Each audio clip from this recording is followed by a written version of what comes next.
Richard didn't want to die, but he couldn't stop himself.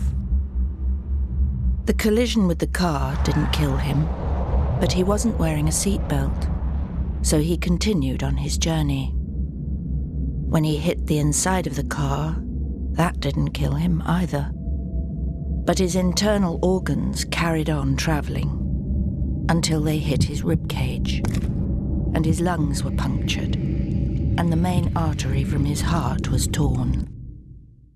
And that's what killed Richard.